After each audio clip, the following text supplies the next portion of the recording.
Let me call to order the meeting of the Planning Commission on Monday, August 26, 2019. And we'll start off with the Pledge of Allegiance by Commissioner Scott McCann.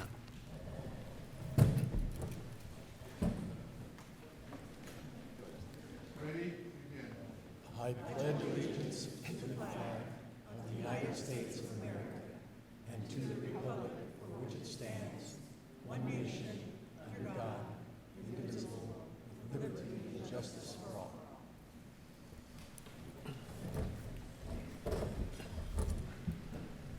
Madam Secretary, will you take the roll, please? Please let the record show that all planning commissioners are present.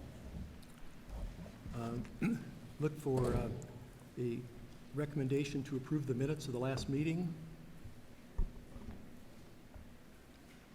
I'll move it. Have a second? Second. I second that, Chairman. Thank you.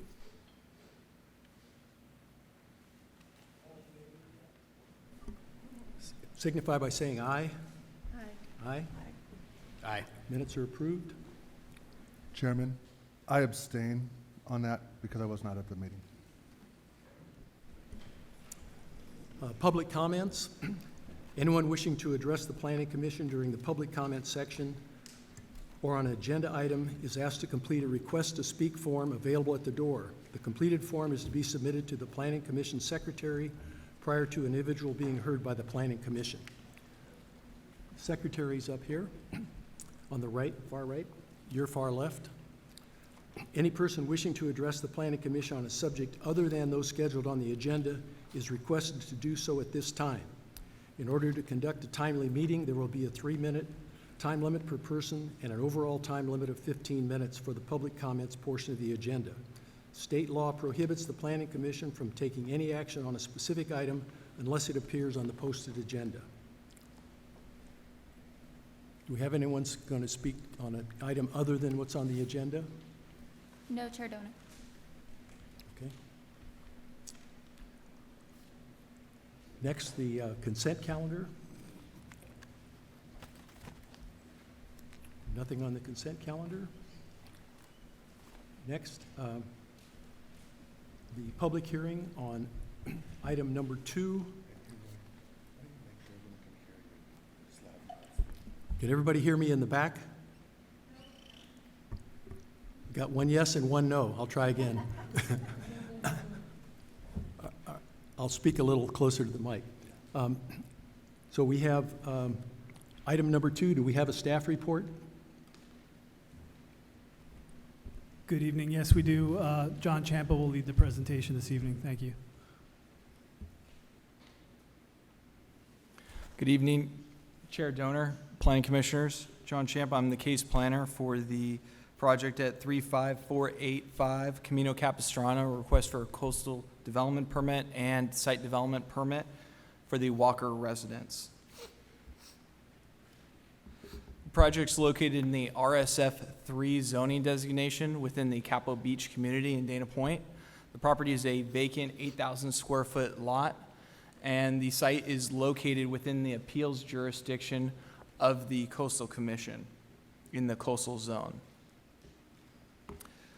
Scope of work includes a new residence, which is requiring a coastal development permit given its location on a coastal bluff. The project is including a 3,200 square foot single family dwelling residence with an attached 3-car garage. The living area consists of 2 floors, which include 4 bedrooms and 5 bathrooms. The request is to measure the structure from a top of 26 inches of fill. And the project is also proposing new landscape and hardscape with natural vegetation on the bluff face to remain, and has a geotechnical report recommending a reduced setback of 25 to 28 feet along the bluff, which would be a deviation from the 40-foot bluff setback. These are the existing conditions. As you can see, it is a vacant lot with residences on either side.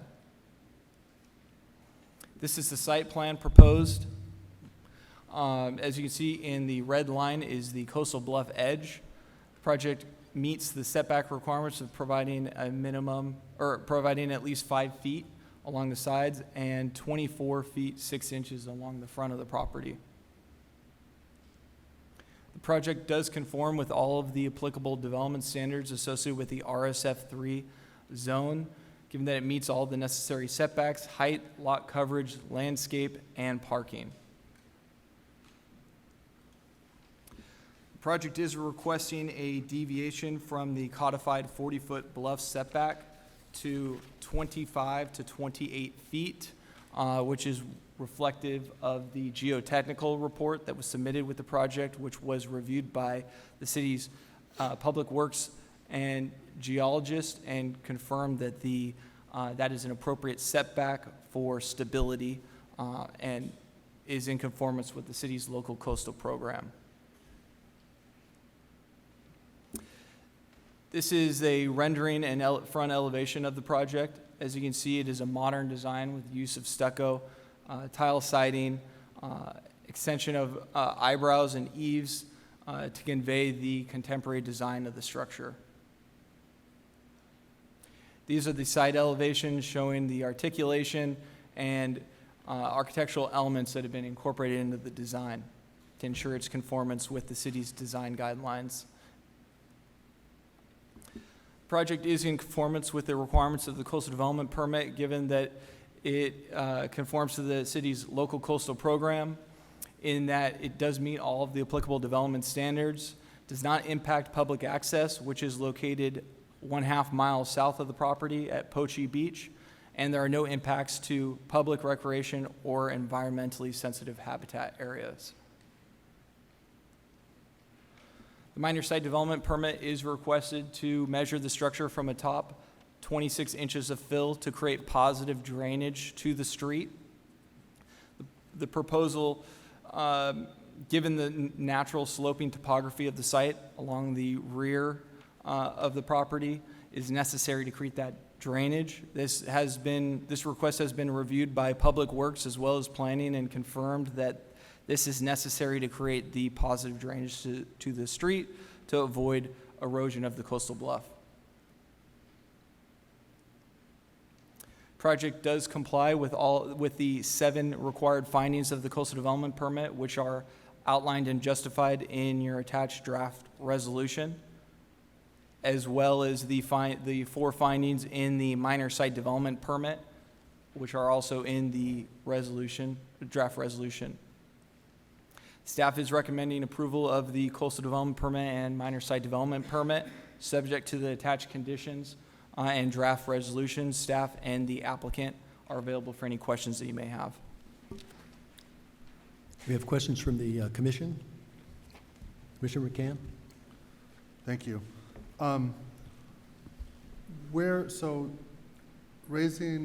Doing the fill, the 26 inches of fill, is there a retaining wall, or is that just going to be like a raised foundation, or like a raised stem wall at the rear plane of the house?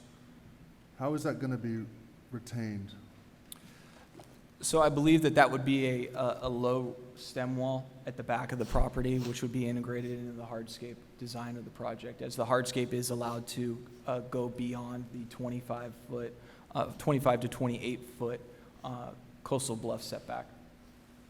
So Okay. it would essentially be like a stepped configuration. So it sounds like that would raise the house to allow positive drainage off of the house, but what about like the side yards to the rear plane of the house? I assume the rear yard is draining to the bluff, right? It'd be infiltrated in, but it would not be draining to the bluff. I think the applicant may be able to speak a little bit better to the drainage details associated with that. Okay, so not at this moment, but if the applicant could maybe speak to how does the drainage, what is being built up and where, and what is draining forward and what is draining back, if anything, but at the appropriate time. Let me finish my questions. Also, if you could maybe elaborate a little bit on why the variance was allowed to be, or the distance, the rear setback from the bluff top edge. Obviously, there was a geotechnical report. It's just found to be kind of sufficiently stable to allow that reduction. Yes, it was found to be sufficiently stable, given the factor of safety line, which was identified at 1.6. That in one place does converge with the 25-foot setback line. So the most landward line of those two is what's utilized in the necessary setback to ensure the minimum setback as well as the stability for the site. Okay, thank you. Do you have any other commissioner comments or questions? Could you put the slide back up that shows the colors of the setbacks? And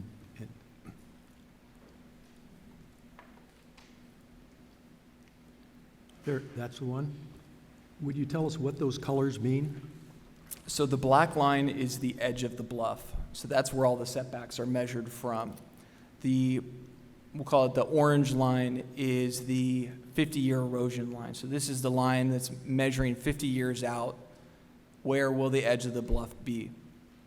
The black line is the 25-foot setback line, which is the minimum setback that can be applied to a coastal bluff lot. However, it must meet the stability requirements, which is the green line. The green line is where the minimum factor of safety line or the stability line is located. So that's where the structure must be located behind that line.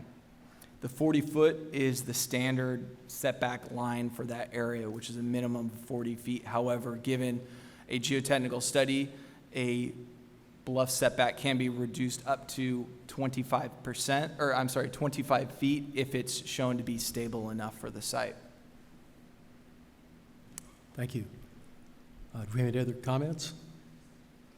All right, I will open the public hearing on this subject. Is there anyone wishing to speak to the commission on this subject?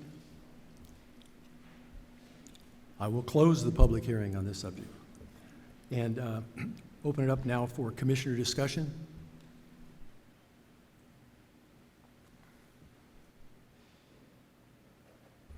I think there was a question that Chairman or Commissioner McCann had in regards to the drainage for the applicant. The Right. appropriate time. Yeah, Go ahead. I thought he would speak during public comments. Do we have the applicant address the commission on the drainage issue, please?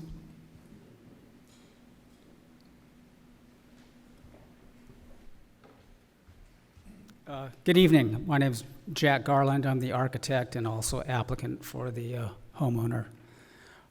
In regards to the drainage, all the side yards do drain to the street. We've had precise grading and drainage plans prepared for the project, so all the roof water, side yards, and everything that isn't seaward of the property drains towards the street.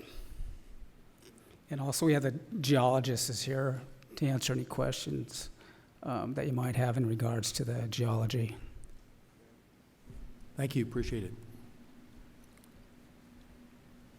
No further discussion, no other questions, then I will entertain a motion.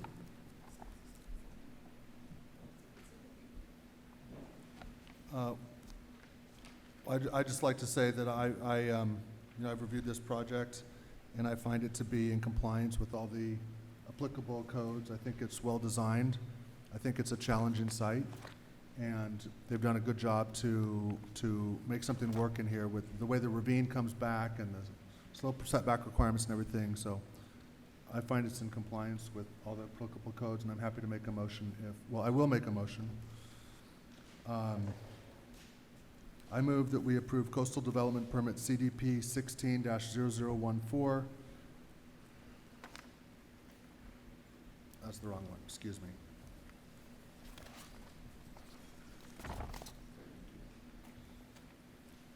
Excuse me. I move that we approve Coastal Development Permit CDP 19-0010 and Minor Site Development Permit 19-0018 to allow the construction of a new two-story single-family dwelling with an attached three-vehicle garage, and to allow the measurement of the structure from atop a maximum of 30 inches of fill to create positive drainage to the street on a vacant coastal bluff lot at 35485 Camino Capistrano. Do I hear a second? Second. We have a second. Call for the vote. All in favor, please signify by saying aye. Aye. Aye. Aye. Aye. Unanimous, and congratulations. Thank you. The next item on our agenda is item number 3. Do we have a staff report? Yes, Senior Planner Sean Nicholas will give the presentation on this project. Thank you. Good evening, Planning Commissioners. Sean Nicholas, Project Planner. This item before you is the Coastal Development Permit and Conditional Use Permit associated with the Lantern Point Hotel located at 34482 Green Lantern. This is first few slides is just to get vicinity map and neighborhood context. As you can see, the project site is located immediately adjacent to the Chart House and at the corner of Cove Road and Green Lantern. It is located in the Dana Point Specific Plan, which defers to the Orange County Zoning Code for any items not listed within the Dana Point Specific Plan, and it is zoned coastal visitor commercial. Just to give neighborhood context, there is no identified architectural style on the street of Green Lantern, and as you can see, there is a number of eclectic mix of architectural styles that do exist out there today. The project includes a 51-room hotel, 60 subterranean parking spaces, 24-hour valet operations, bluff top public amenities, affordable overnight accommodations, rooftop garden, deck, and pool, and there are no public restaurants or rooftop access associated with the project, and a hotel use is the primary use identified in the Dana Point Specific Plan for this project site. This is a table from your agenda packet this evening for the development standards. As you can see on the far right, all the proposed project is compliant with all applicable development standards. In particular, the building height of the proposed project is at 35 feet or less. Also, I want to highlight the fact that the rear setback is identified at 25 feet, and that is from the bluff setback. There was an extensive geotechnical report that was completed associated with this project and consistent with the requirements of the Dana Point Specific Plan. It is through that process where that rear setback is set associated with the coastal bluff, and it was found that 25 feet would be the appropriate setback based on the fact that the site is primarily bedrock. Additionally, just want to highlight again that there are 60 identified parking spaces on site and 51 are required. So before you hear is some renderings and perspectives provided by the applicant. As you can see here, this would be the view from Avenue of Green Lantern, or Street of the Green Lantern. From Green Lantern, the project is a 28-foot, primarily two-story building as viewed from the street, and then does step down as it moves down Cove Road and with the project site. The materials are primarily smooth stucco, stone, use of metal and glass, primarily to take advantage of the views from the site. As you can see here, let's see if this will work on the, you can kind of see there that, again, as the project steps down, you get that the project is stepping back away from that 25-foot, again, bluff edge setback, and the project site, again, is located on bedrock. You can see that rear elevation with, again, the glass railings, the use of the metal, and the foundational components to give it a stronger base in terms of the architectural design. This is a good image to show the compliance with the height. As you can see, that as required by the applicable code requirements, there is the 5-foot line in connection. Then you can see that the majority of the project, the primary project site is located below 35 feet, and they are requesting associated with the conditional use permit for these two architectural features here to be exceed up to 8 foot and 3 inches above the 35-foot height limit. These are actually two features that we've been working on this project for about 3 years, and those are design elements that the applicant has maintained.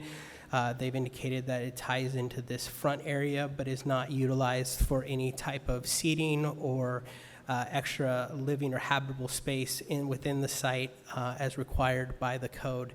And then you can see also the elevator overrun, which is allowed by right pursuant to the code.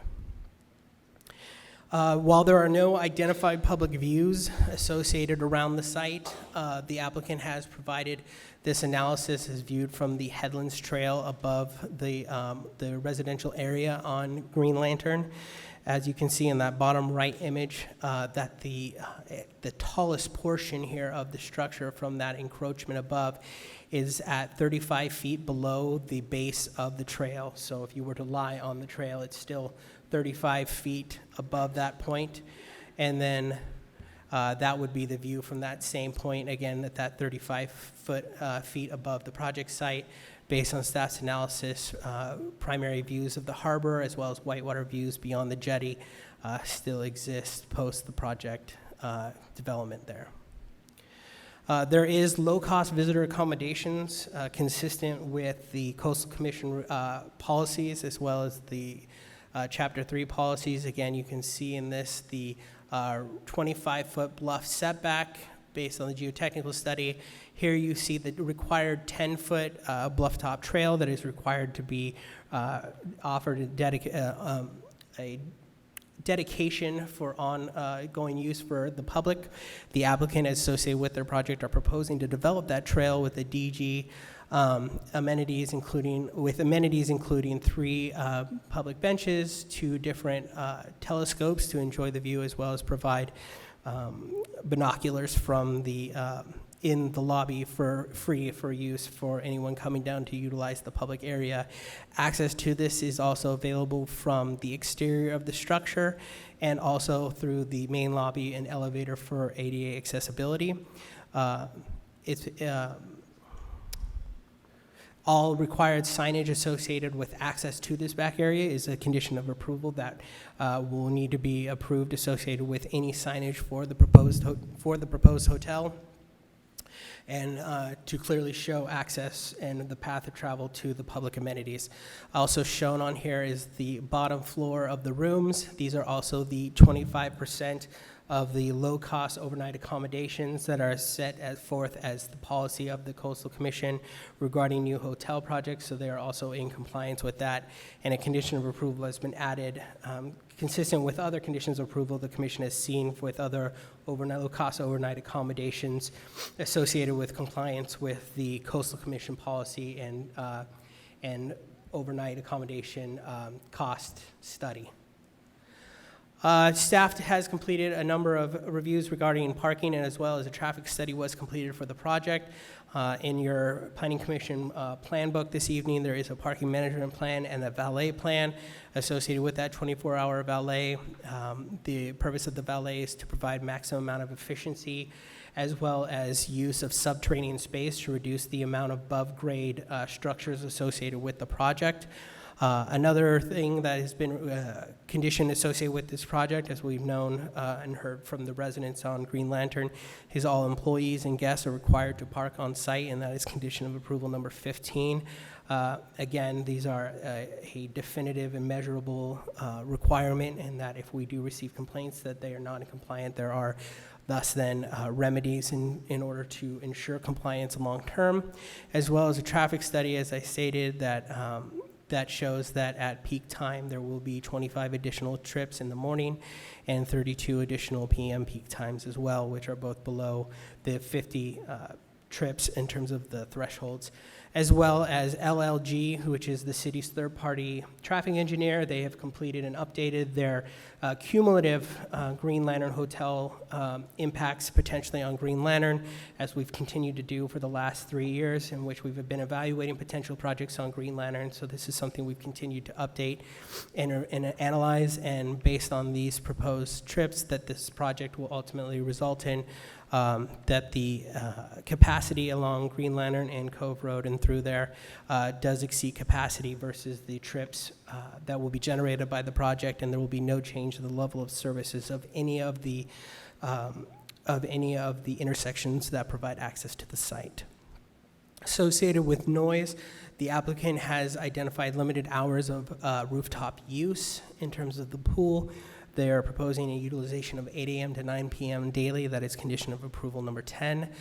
Since this was put out originally as stated in the staff report, the applicant was requesting on Friday and Saturday to have access to the rooftop deck to be until 11 p.m. Based on staff's recommendation that be limited to 10 p.m. daily, they have since agreed to that and are proposing the 12 p.m. to 10 p.m. daily. Again, that's condition of approval 9. And again, there is no public access to the rooftop facilities. There is no public restaurant associated with this. So at 10 p.m. Every night that the rooftop portion will be shut down. Also, the applicant has designed the pool and deck area to be set down and below the rooftop garden and set back away, furthest away from the residential development on Green Lantern. And this again was helped in terms of screening and reducing any potential noise impacts towards those residences. As stated, a noise study was completed. The nearest resident is approximately 100 feet away. And taking into account utilization of those rooftop facilities as well as mechanical equipment associated with the project, it was determined that it would be a maximum of 32 decibels at the nearest residential development, which is 23 decibels below the noise ordinance threshold of 55. Overall, the proposed project is been determined to be exempt from CEQA, as there's no significant impacts to land use, as again, this is the primary use identified for the project site, and there are no biological resources of the site. Traffic, noise, air quality are all below the thresholds. A new approved preliminary water quality management program has been approved, assuring no impacts to water quality, and all applicable utilities are in place to provide for the proposed use, and more extensive findings associated with the CEQA exemption are provided to you as component of the action document A this evening, or action document 1, I apologize. So in conclusion, the proposed project is consistent with all of the applicable development standards of the Dana Point Specific Plan and the Orange County Zoning Code as applicable. It does exceed the required parking on site.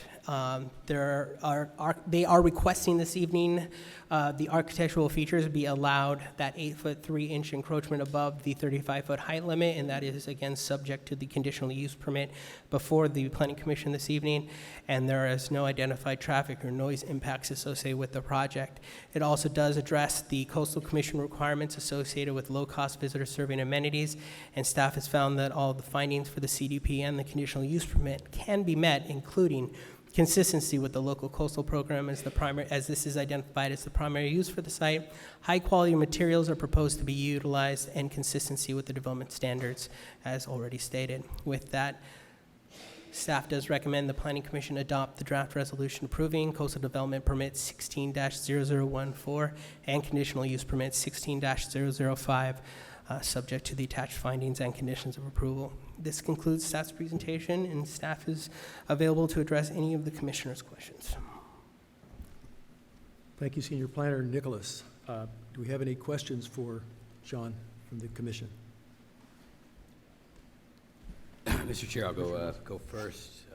Good evening, Mr. Nicholas. A few questions for you, and you may have to defer some to the traffic engineer.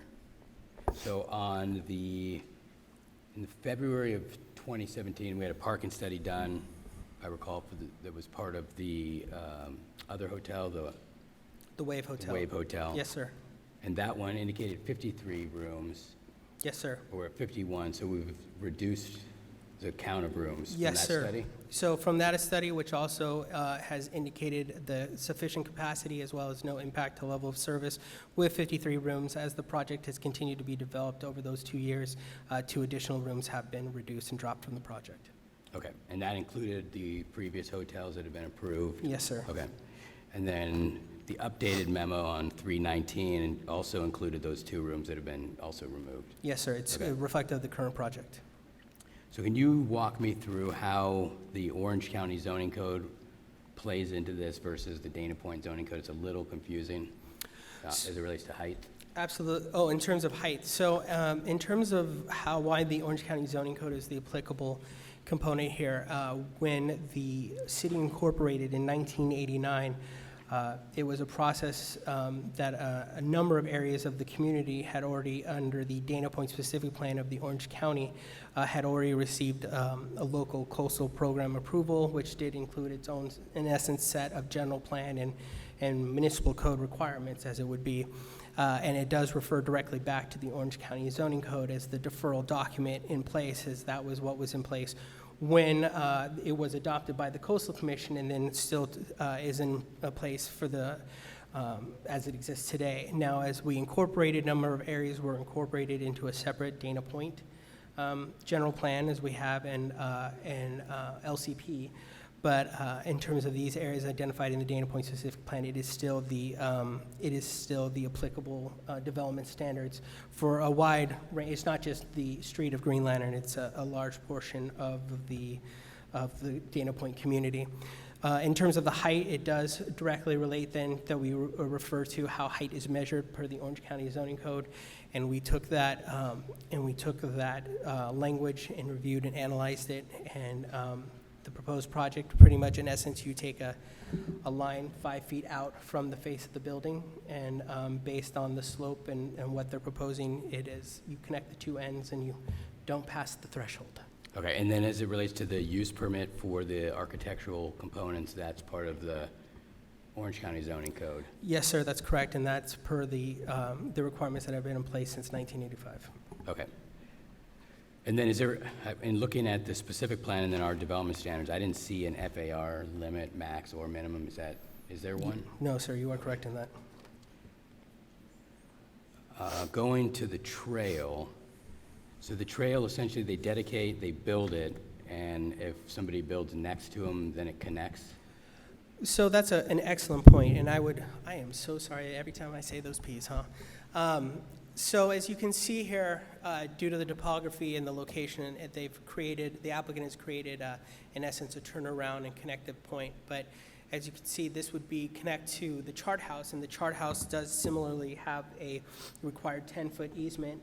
We have asked both this applicant and actually other applicants in this area to try to work together, assuming if a project were to be approved at this site, we would hope to be able to work together between the two property owners to connect those trails so someone could access the site, whether it's through here or through the chart house, to be able to walk and utilize the entire trail between those two properties. Okay, so, but the requirement is they dedicate, not build? Yes, sir, they are going above and beyond on that. Okay, so they don't have to actually do anything other than provide the right-of-way? No, sir, you under are the correct. coastal? Yeah. Okay.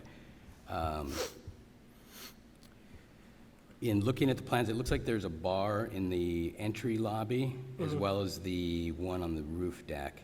So A, do they serve food at those bars? And then B, what is the alcohol, what type of alcohol permitting, licensing is required, if any? So they would be, do have the ability to serve, they have a full commercial kitchen on site to be able to serve all food. It's the intent that this be somewhat of a bed and breakfast facility.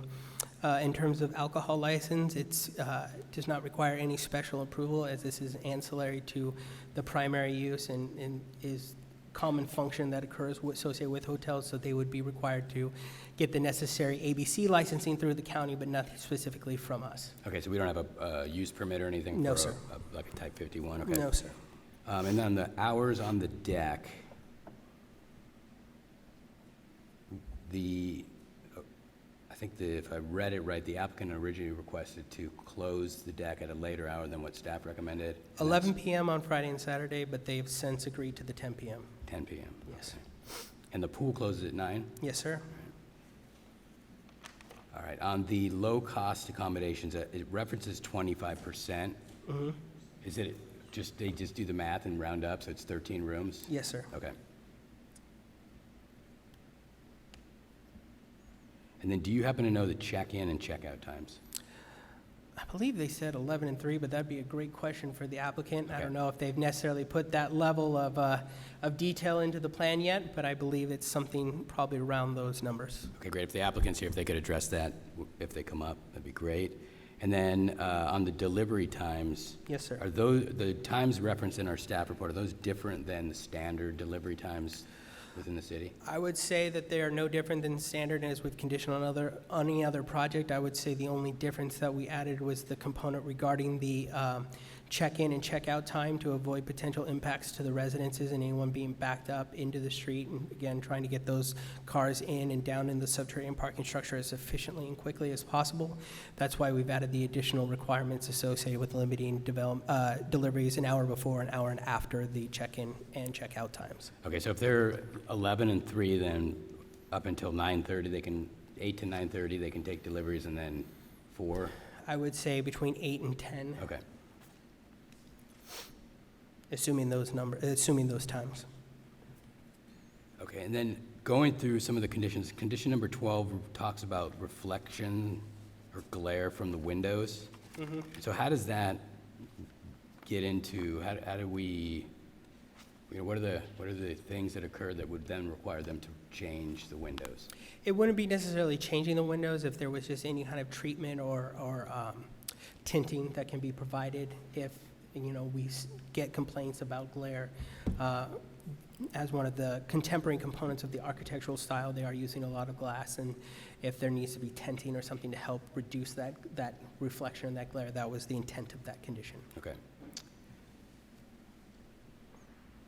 And then we talked on the trash, so it appears if there's trash enclosure at the front of the building, right near Yes, the sir. street, okay. And it's right next to the designated loading area for deliveries.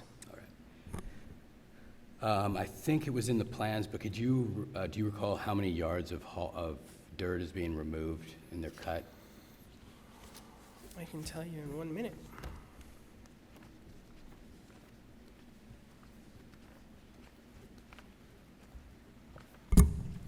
That one I don't know off the top of my head.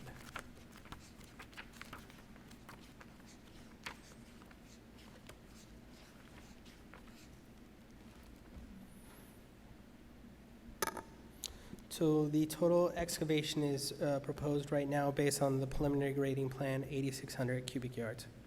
I'm sorry, what was that? 8,600 cubic yards Okay. All right. of excavation. And then on conditions 61 and 62 seem to have a conflict the way I read them, which is related to parking along Santa Clara. So one says no parking, and the other says it's to coordinate the parking. My assumption is it's to ensure that nobody parks on there. Is that? So I will tell you that these are new conditions of approval that we've been working on as a component of many of the projects, not only going on here, but in other areas of the community. We are taking a very active approach to construction management and trying to always look at this in terms of the least impactful way to our residents who are currently there. And so in terms of this, is just meant to provide guidance in terms of helping the applicant in preparing their initial construction management plan that will eventually go through probably several months and several iterations to determine what is the appropriate loading, unloading hours, staging, and parking for all applicable contractors and subcontractors. And then on the construction, if I read it correctly, there's no construction on the weekends? I believe they're allowed by our municipal code to work on Saturdays, but not on Sundays. I'm sorry? I believe the municipal code allows for construction on Saturdays, but not on Sundays or federal holidays. Right, so, but there's a condition that says they can only work Monday through Friday and no work on Saturday, Sunday, or holidays. That would be then a condition that was set upon them by, I believe, the engineering division, so I believe that had to do with their grading and shoring. So we can evaluate that, and if you have specific questions on that, we can probably get that addressed. Okay. Condition 74 references coordinating improvements on Cove Road. Yes, so as a component of this project, we requested that the applicant look at ways in which to improve the current circulation and traffic there regarding widths in particular in terms of improvements to Cove Road. Cove Road's an interesting situation in that it's owned by the county. It's actually a county road, provides emergency ingress down into Baby Beach, emergency exit in case of tsunami or other coastal event. And obviously, because the county has control, there's only so much that we're trying to coordinate between the applicant and the county to help see what improvements can be done to improve at least some components to Cove Road, improve circulation and Okay. traffic. So adding maybe a sidewalk or something? Seeing something, yes. There's been, the applicant has provided some initial design concepts to the engineering division to a point where they're satisfied that something could be developed to help and address some of the concerns we've heard. And so that's what this condition of approval stems from, is continuing that work to try to improve that condition on Cove Road. Okay. In somewhere in either the applicant's booklet or in the staff report, there was a reference to bicycles. So my question is, where are we storing the bikes, and are there bike racks? And They are required to have bike racks, whatever's required associated with the green code, and those would be identified associated with the construction documents. There's a large areas, both in the subterranean bottom basement level of the project and throughout of storage facilities that would also be potentially appropriate and accessible for those types of storage. Okay, and then going to some of the renderings, the architectural renderings, there, yeah, not that one. Keep going, right there. This one? Either or. So on the roof deck, actually go back that slide before. Those umbrellas, those in the renderings appear to be fixed or mounted into the structure. Would I be correct in assuming that if they're above the height limit, regardless of whether they're built on site or they're movable, they're not allowed? That would be a correct statement. Okay. Yeah, these are, meant to be perspectives and renderings, so obviously with that, there's certain artistic Sure, freedoms. Those aren't on the So, plans, though, so we're not Yeah, approving. so they're meant to be to show what could potentially, but as it is for any roof deck in the community, any improvements, any types of structures like that, cabanas, umbrellas, such that it has to meet the requirements, so they'll be at 35 feet or less, and actually that deck area is set down, I want to say, off the top of my head, about 10 feet below the rooftop garden, so there is sufficient space to allow for those Okay. types of amenities. That would be something that you guys would do under the staff review, make sure that occurs? Absolutely, sir. Okay. And then the last question related to the trail. Is there access to the trail through the hotel? There is access, actually, you can see through here. There is a pathway that comes from here and goes down and connects right here to this exterior stairwell. And then, yes, as you stated, through there is always the option to go through the lobby, utilize the front desk to get those binoculars, as the applicant has stated, and also for handicap accessibility, they utilize the elevator that comes through there, and that would also provide access down to the Bluff Top Trail, and everything, as I stated, is conditioned to be appropriately signed and approved by staff. Okay, and that's the trail that connects to the headlands? No, that Across would the be, street? no, there's actually nothing that attaches, because the project is across the street from the headlands. I'm talking about access to this trail along the back here, that you can see the path that comes from here, and then access from the elevator out. But it would be this trail back here. There is no direct access, because it's the headlands, the preserve trail across the way is a totally separate facility and not connected to this, nor is the access off Green Lantern that goes up those stairs to the Hilltop Trail. Right, but if I'm on the Hilltop Trail, I could walk down the stairs, walk across the street, and access this trail? Oh, yes, Okay, absolutely that's what I that, thought. yes. Great. I think that's my only questions for right now. Thank you. Thank you. Commissioner Murphy, do you have questions? Commissioner McCann? Thank you, Sean. Thank you, Commissioner Nelson, for knocking out a lot of my questions. I know you answered the question, but I didn't quite hear it. Regarding the public trail in the rear, they're not obligated to build it, but they're going to build it? Yes, sir, that is correct. Okay, well, that's nice of them. Thank you. Is there a reason why it doesn't connect to Cove Road? I would say it's a function of accessibility and the steepness there and the improvements that would have to be done. Again, some of that occurs off their property. And so again, that would require coordination with the county to accomplish that. And so again, wanting to, in terms of these improvements, wanted to control what they could do on the site rather than have a potential situation where it would be limited by the county contributing to it. Okay, but regarding the grade differential, a set of stairs would would take care of that. Potentially, I don't know what the steepness of those stairs would be or what that would take to get down to that area. It has always just been proposed and designed in its current form and fashion to provide that, in essence, turnaround there and the extra seating area to view looking into the harbor as well as the telescope amenity. Okay. For what it's worth, I would like to see kind of further investigation about the connectivity of connecting that down to Cove Road. How are the low-cost units selected? Who uses those? Do you just book them as low cost? So that's something that is, again, a requirement of the California Coastal Commission. At this time, there is no identification in terms of who gets access. There is no limitation or verification regarding income level for that. The only requirement has to do with the limitation of the cost associated with one of the most complicated mathematical procedures that I've ever seen in my career. It's quite fascinating. But in terms of who gets access, it's first come, first serve, sir. Okay, thank you. Obviously this is a very,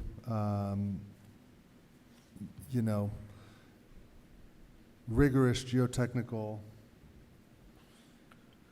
report and review. Has the geotechnical report been reviewed and approved by city staff?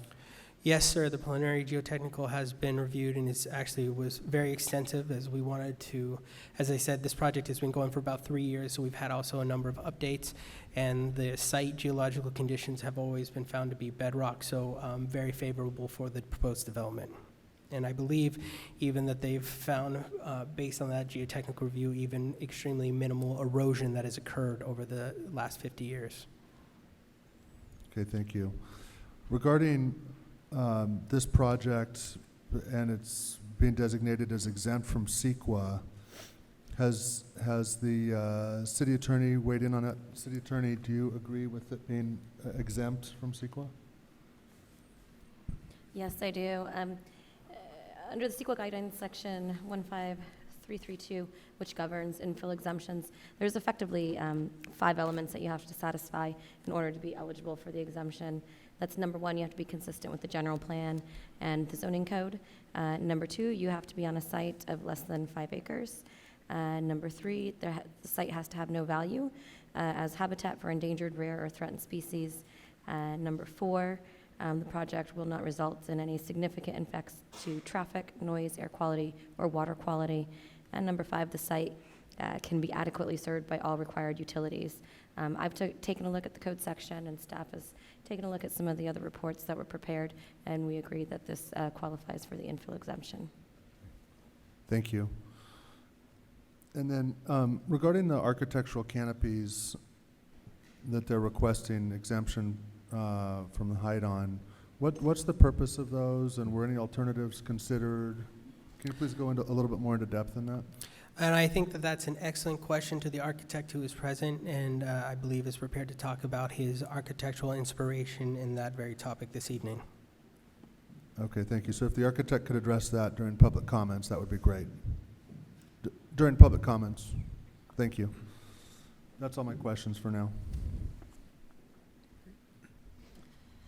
I only had one question in addition to Commissioners McCann and Nelson, because they covered everything comprehensively.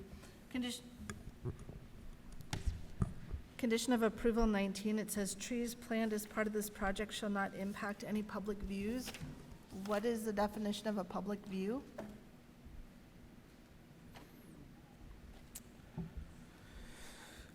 So again, there is no identified public views from anywhere or surrounding the site. In terms of nothing on Green Lantern, the nearest coastal identified public view from this project site is located out in the nature reserve over there by the Nature Interpretive Center. Is the closest area there and out towards the promenade there. As stated, though, that is from the DPSP, and there is a community resource located, as we've analyzed, on the Headlands Blufftop Trail that has been created since this document. And because it is a community resource, that is why staff has evaluated the views and provided the view analysis here this evening and found it, again, to be no impact. And so, again, that's just part of a condition of approval to, again, highlight that we'll be, as through the construction documents, continuing to evaluate to that it's consistent with the project as presented to the Planning Commission to ensure no impacts to the community resource. Again, just the consistency component when we move, if approved, when we move into construction documents. Thank you. Do you have any questions? No questions. Sean, some of these questions maybe we need to have the applicant answer, but on page 14 of the proposal, it said there are 61 spaces, but now I see 60. Can you tell me which number it is?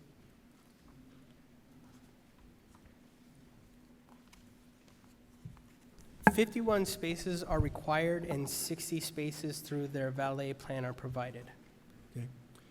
And the bluff failure that we have where what's taken place on the other side, what is the difference geologically between the two sites? That is an excellent question, and I know our very qualified geotechnical engineer for the city of Dana Point is here and would be more than happy to opine and provide information regarding that subject. So I assume you're referring to the Cannons site. And this I was is Brandy referring to where Boca, our the geotechnical gazebo engineer. has a failure and it's impacted, a stone has hit the restrooms down below. So obviously there's a failure there. Below the gazebo, yeah. So Right. you have a difference of geologic units. The subject site for the hotel is underlain by San Onofre breccia that exhibits at that location favorable geologic structure. The geotechnical consultant has provided stability analysis that supports the slope being grossly stable.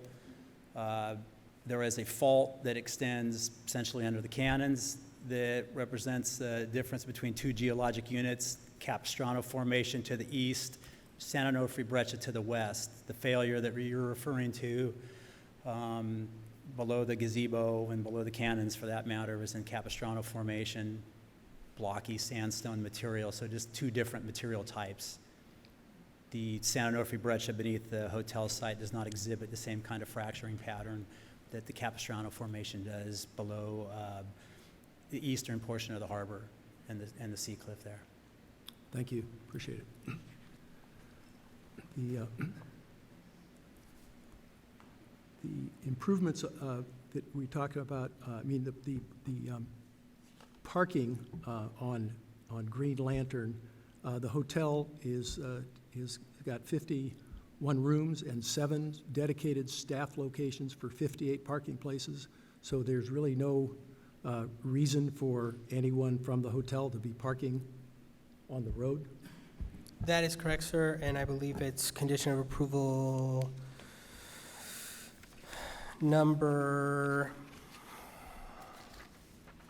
15 that requires that for all employees and visitors who arrive by private vehicle to park on site. We use that very specific language as that's a measurable, that if we get complaints that people associated with the facility are not, that's a very measurable requirement and necessary steps to ensure compliance can be taken. The reduced ramp widths, does that meet code requirements? Yes, sir. So as a component of the project, one of the elements of the conditional use permit is for the allowance to utilize the valet system and then also the ramps. And again, that gets into the whole use of the site in the most efficient way possible, in particular trying to keep as much of those types of improvements in the subterranean improvements. There shall be light. Let there be light. Thank you, Mr. Kunk. To get as much of the structures at or below the grade, so that way it reduces the amount of structures that are above grade and reduces the overall massing and scale of the project, especially as viewed from Green Lantern. I don't know if this is for you, Sean, or for the applicant, but it says reduced room rate, 25% reduction, and that was estimated at between $150 and $200. but the small print said depending on occupancy. What does that mean? So the calculation in which we're utilizing there is based on the staff's analysis, actually, as Commissioner Nelson referenced in 2017 when we did the Wave Hotel to get a sense of what that what the overnight cost per bed would be for the hostel. So utilizing the fact that a hotel room is at least 2, if not 3, or even 4-person occupancy, depending on the number of beds. As you can see here in the layout of the, going the wrong way, I apologize. As you can see, there's a number of different room layouts between a single king or multiple queens. So basically, we took those numbers and provided an estimation to give a range of what we felt would ultimately be the potential cost per night for one of those rooms at the low-cost overnight accommodation rate as required by the Coastal Commission. But that's also why we are requiring the applicants to use their full engineering might to utilize that calculation and get a very accurate number at the time of certificate of occupancy. So is there a condition of any? Yes, sir. Any recourse, in other words, to monitor this, to make sure that happens? Yes, sir. Condition of approval 14 requires that they provide an updated analysis and, for lack of a better term, to show their work in terms of compliance with this requirement to provide to city staff, as well as to economic development, who works closely with all of our hotel facilities, and to provide to Coastal Commission staff as requested. And then as part of the condition of approval, they're required to update those numbers every 3 years from certificate of occupancy. So the zoning is CVC, Coastal Visitor Commercial. And this is consistent with visitor serving uses. Hotels are identified as the principal permitted use, so there's no zoning variance required? That is correct, sir. Okay. Any other questions for the staff? All right, I will open the public hearing, and we will read your names off, and if you'll come to the mic and have 2 or 3 people at a time so that we don't hold up the proceedings here. Commissioner Nelson, will you read the names? And people, please come up to the mic as he reads your name. First up is Mary Wong, followed by Tyler He. I'd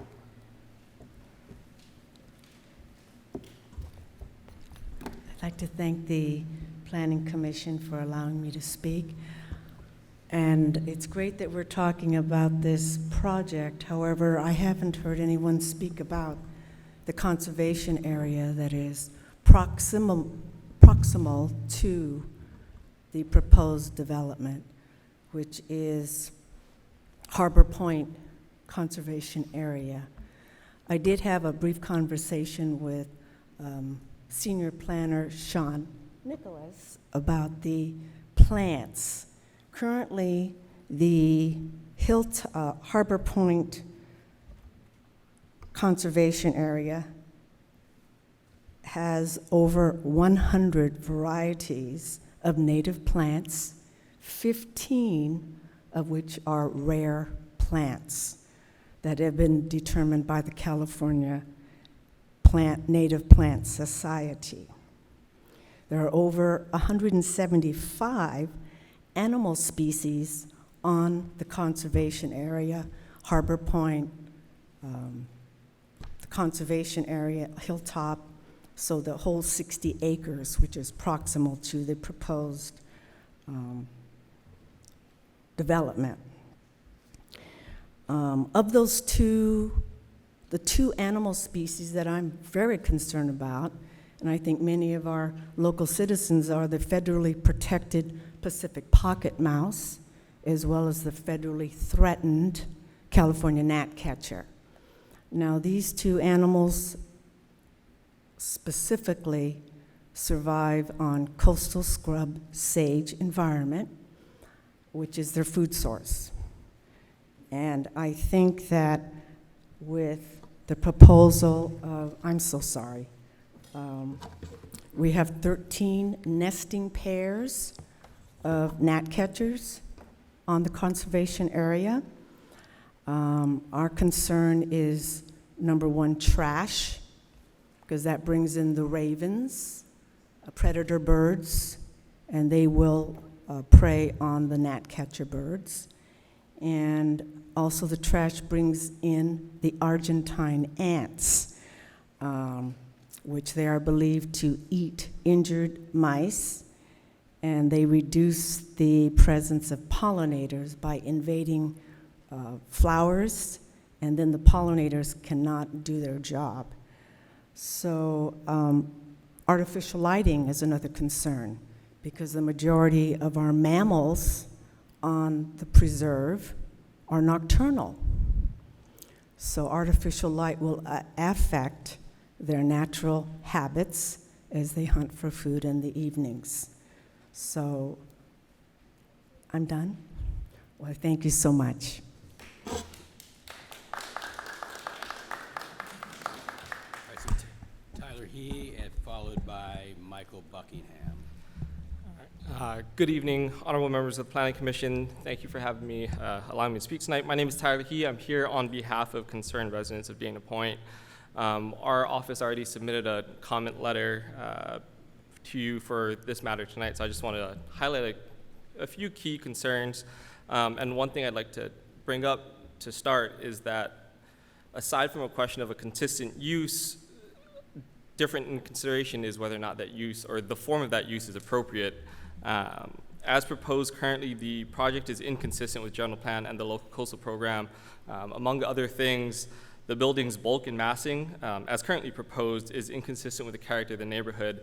A note on the slide that showed neighborhood context, one thing to remember is that the majority of those buildings are on the uphill portion of that street, whereas this is going to be looking towards the ocean, towards the harbor. So context does matter in that situation. Moreover, the proposed building will significantly impair and adversely impact public views in the area, inconsistent with multiple policies and goals of the general plan and the local coastal program. And if I could flip to a slide, if that's possible, Mr. Nicholas? Would it be possible to flip to a slide just for a visual discussion? Tell us what you need to tell us. So for the public view slide from the top of the Headlands Trail, that provides a nice visual of what the site currently looks like from above. One thing to keep in mind is that the nearest commercial use in that area is the Chart House restaurant, and the Chart House restaurant roofline is essentially at street level. So this is going to introduce a really big building in somewhere that basically puts it on an island visually. In addition to that, the comments that we provided in our letter earlier today, the concerned residents of Dana Point would respectfully request that you deny the approval of the CDP and the conditional use permit. Thank you. Thank you. Next up is Michael Buckingham, followed by Diane Buckingham. Good afternoon. Hi, Michael Buckingham. I'm a resident of Dana Point. I sent a letter today, and I want to thank, I got an acknowledgement from Kathy Ward that I put my comments in today, and she responded. I'll read them to you. I wrote to the Public Works staff as well as the mayor and said I'm opposed to this proposal out there. Sean knows it. We've talked. The pictures don't do justice, as the last person just said, because it doesn't show the whole street. Green Lantern is a mixed-use neighborhood, primarily residential, with 18 family dwellings and 3 restaurants.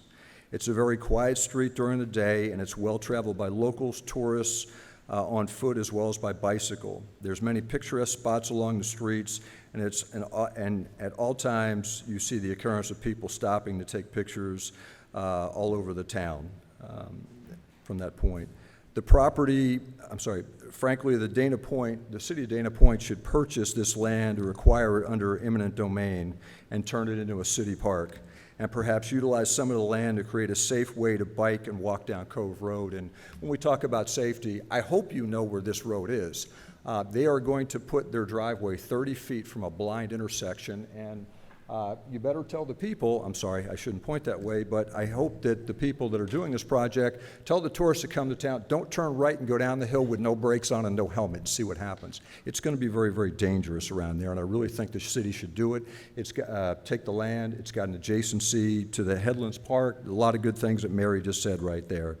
You know, if the city is focused on commercializing all other properties in this town, then I ask for some common sense in the uses as well as the appearance. The proposed hotel bed and breakfast is frankly poorly executed in aesthetics as submitted to the commission. If you're not familiar with Green Lantern Street, and I hope you all are, but if you're not, let me point out that this structure does not fit with all the existing structures on the southeast side of the road.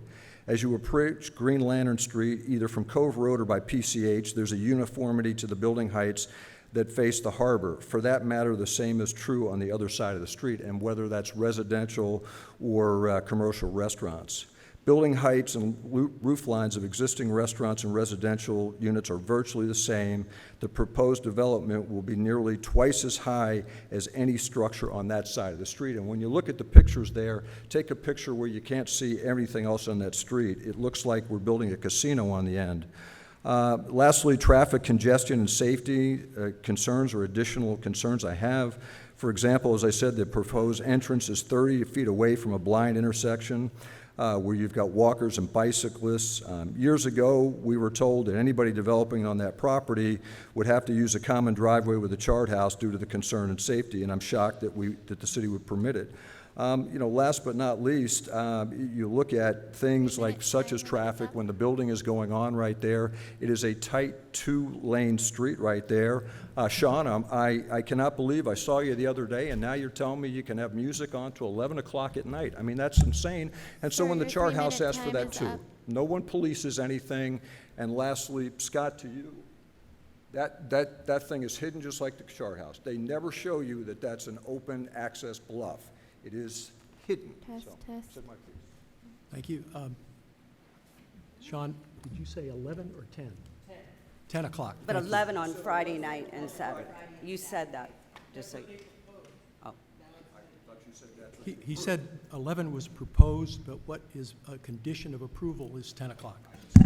Okay, thank you. All right, next up is Diane Buckingham, followed by Wayne Dolbert. Thank you. First, I'd like to address that I really ask that you don't approve this.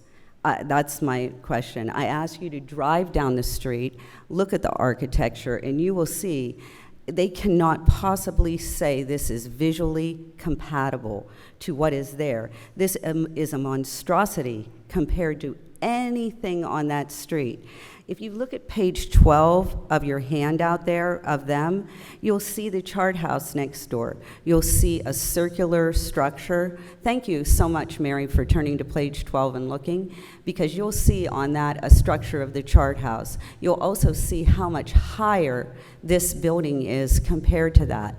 That is, it is insane. They show you the visual of what it looks like when you're completely on top of the bluff. That's not what's going to impact the view when you're down at street level. The view that they're showing you, which this was very, quite frankly, put together well to hide any of the buildings on the street, any of the other commercial things. They talk about that it's not going to have an impact on traffic, noise, air. Okay, traffic, let's do the math. You have 51 rooms, everybody comes in one car. No, I'm going to meet my husband there. Oop, now we have 53. Oops, 4 of us are going to come in separate cars and meet there. Oops, now we have much more than 51 spaces. How about their employees for the traffic, for the parking? You're going to leave 9 spaces for employee parking. What about the 2 bartenders? What about the people that serve the food? What about the people that clean the rooms? Talk about noise. How about all those delivery trucks? How about the recycling truck that dumps the recycling into the recycling? There's a lot of noise. And they talk about that it's not habitat. There's a lot of habitat on that property. As you spoke about, the whole preserve is across the streets. What is all the construction? What is all that going to do? How about the smokers? Have we talked about the people that are going to stand outside and smoke their cigarettes so the smoke can go right into the people across the street that live there? We don't have air conditioning, so our windows are open and the smoke can go right inside. They claim they're a bed and breakfast. I have yet to be at a bed and breakfast with a rooftop pool, a bartender, and breakfast is served in an open area. That's not any bed and breakfast I've been to.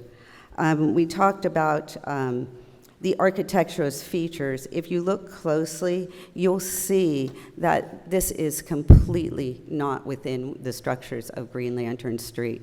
The Cannons is there. There's other things, other homes on that side, and this is just like a huge monstrosity at the end of the bluff. You are really here to represent the city of Dana Point, and if you approve this, you are really not looking for what the city of Dana Point and the people that live here. I don't know what you measure your success on. Like, I did this job and I did it really well. Well, I'll tell you, if you approve this, you cannot say you did your job and you did it very well. You can say you got money, because that's what they're going to produce, but that's it. Thank you. All right.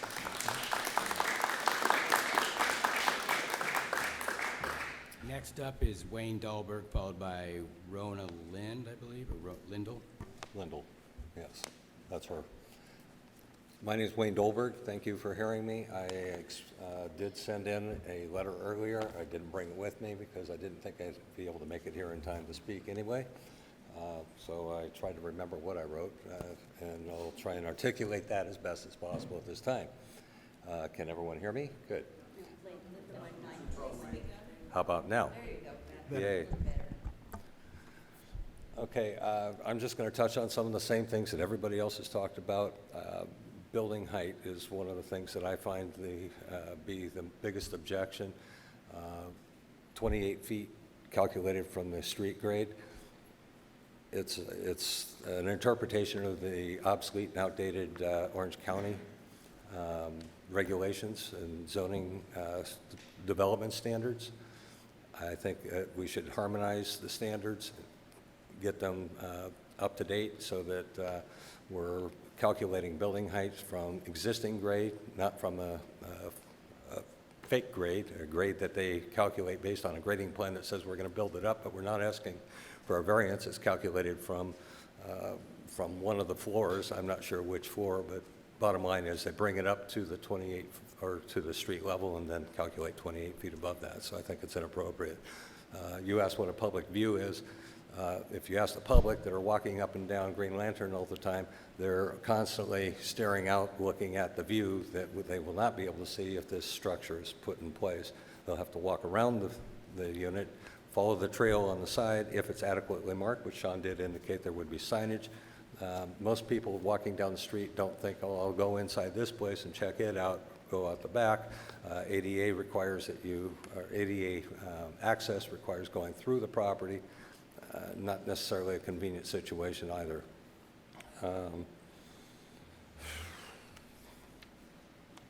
The traffic, take a look at what happens in that area on any given evening when the restaurants are going full force. Saturday mornings when everybody's racing down to get their spot down at Baby Beach or along the island. It's heavy. I recognize that they've submitted traffic studies. I don't know that those studies accurately reflect what's reality, and I have nothing more to say. Please take my comments that I wrote under advisement.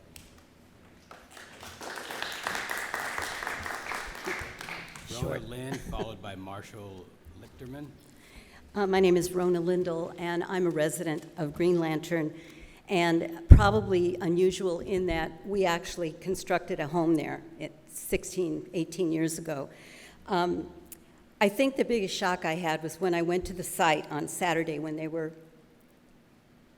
entertaining us and showing us what was going to happen, and I was told, well, we're going to be within that 35-foot height envelope, and you don't have to worry because we're not going to be massively bigger than the other buildings that are on the street. Well, Guess what I found out later was the 35 feet was from their grade level, which isn't the current grade level. It's a built-up grade level to put it on the sidewalk. That's 12 to 15 feet higher at the back end, which means effectively they're actually building a 50-foot building, virtually, with that build-up. And that dramatically changes everything. When we stood and looked at what they were constructing versus the chart house, which apparently did follow the rules, it's a whole story, maybe more, bigger, higher, with a massive building than that little circular thing in the chart house. And you'll notice there aren't too many pictures of that. They're not showing you the way the building looks in comparison. We've all had to follow the rules. When we built our house, we had to dig halfway to China in order to meet that 35-foot from grade because we were on the slope. We did what we were expected to do so that we fit in with all the other streets. If you walk up down Green Lantern, you'll see that all of our houses are about the same height. It's all pretty level. Then you look across at what they're wanting to build there, and you're going to have,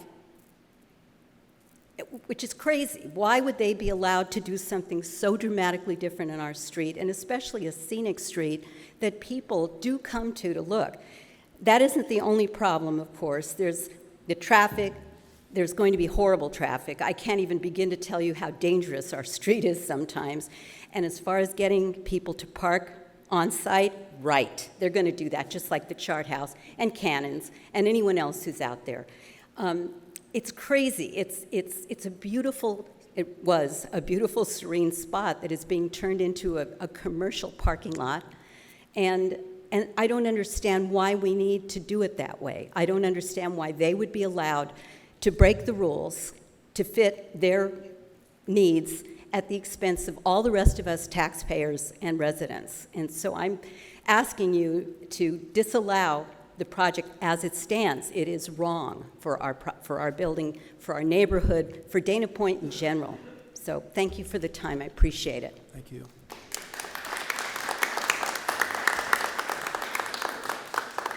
And the last one I have is Marshall Lichterman, I believe? Yes. If I get that right. If anybody else wants to speak, please. Pardon me? bring up a form. If anybody else wants to speak on this topic, they need to get a form, and this is the last one we have. So just making sure that if you want to speak, you're welcomed up here. Thank you. My name is Marshall Lichterman. My family and I have been a part of the Dana Point community for 39 years. With 3 generations live on Buccaneer Street in Sea Canyon. My grandchildren, my daughter and son-in-law, myself. And I acknowledge that there are people in this group who are going to want to beat me up after this meeting, but I approve of this project, and I'd like to just give you some credibility in that regard. My background is commercial real estate development, and I build hotels. As a matter of fact, our project is right next to City Hall, Marinita Townhomes, built many, many years ago. I'm just bringing a little credibility to this because for my community, I want to make sure that we don't have monstrosities. I want to make sure that we don't hurt the environment. I want to make sure that we follow all those rules that the city has set up very, very carefully. And I built in Laguna Beach, which supposedly is much more difficult than Dana Point. Well, I congratulate the Planning Commission on the scrutiny that this particular project has. I've watched it since inception. I attended a community outreach on Saturday or Sunday where the community had an opportunity to put their input in. As a professional, I'm quite satisfied with the scrutiny that this project has. Of course, there's going to be traffic, and of course, and of course, and of course. But I just wanted to bring just a level of, I'm thrilled to be able to have an asset like this in my community. I want to bring my friends and relatives to come to Dana Point, and I want them to participate in the view. I don't want any destruction of the environment. I don't want any of the negative things that anybody's talking about. And if anybody will take a look at the Marinita Townhomes, they'll see the quality of that we built. Now, full disclosure, I'm not being paid by these folks. I'm not being paid by the architect. I am telling you, as a 39-year member of the Dana Point community, this is a very fine project. and I just wanted to support it wholeheartedly. And I thank you for your time. Thank you. We'll see. Next up is Danita Lipscomb, I believe. Thank you.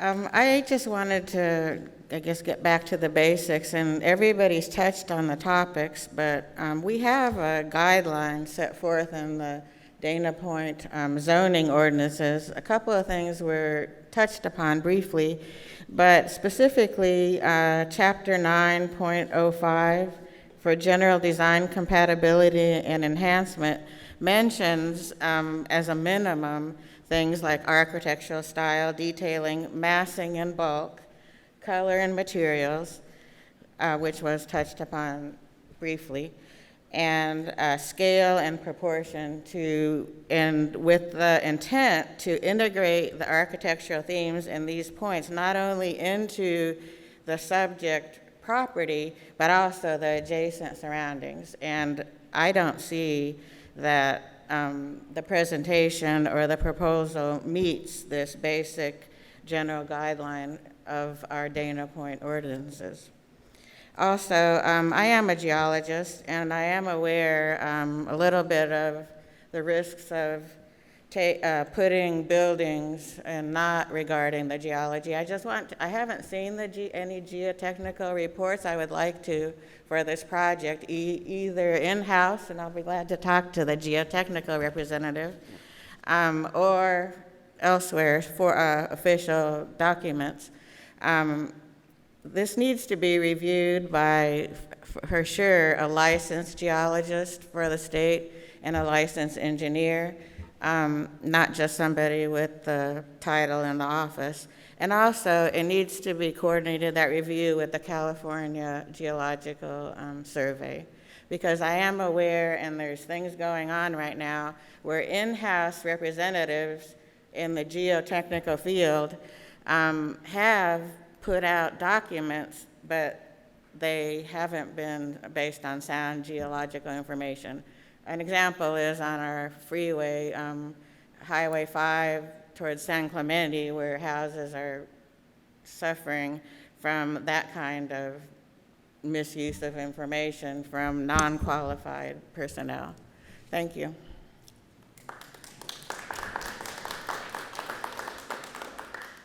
If there's no more public comments, I'd like to call the applicant forward.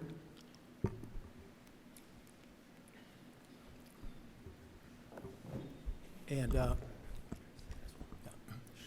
okay. Some of the questions we asked earlier, I think we were talking about we addressed them to Sean, but we were asking the applicant to clarify a couple of things. The issue of the room rate reduction and the parking numbers, could you just clarify those two? The roof garden, I see that we have a water retention plan, but I didn't see the details on that. So keeping the water from going down the bluff, what's the plan for that? There's a bioretention swell. Could you speak to the microphone, please? There's a bioretention swell to address those concerns, to alleviate all those runoffs off the edge of the bluff. I know that was a concern of yours on the other application as well, but we have a bio report to show that drainage is going into the planters, the retention planters. How many other hotels does this operator operate? We operate over 40 hotels, and we've developed specifically the Hilton Hotel in Dana Point. Now it's the DoubleTree. We owned, operate, and managed it. We have over 50 years of experience. There was another question regarding check-in and check-out time. 12 p.m. is check-out, 3 p.m. is check-in, just like any standard hotel. Was there any other questions? Yeah, so would you explain it said the room rates will be reduced based on occupancy. What does that mean? So the room rates are, in a hotel industry, it's not a standard room rate throughout the year. It fluctuates according to seasonality. So that fluctuation is what is accounting for the fluctuation in seasonality. You know, if you book a room in the winter season versus the summer, those kinds of fluctuations. But as far as the low-cost visitor recreational facilities and available guest rooms, they're in accordance with the Coastal Commission standards. Is the lighting going to be down lighting? Yes, yes.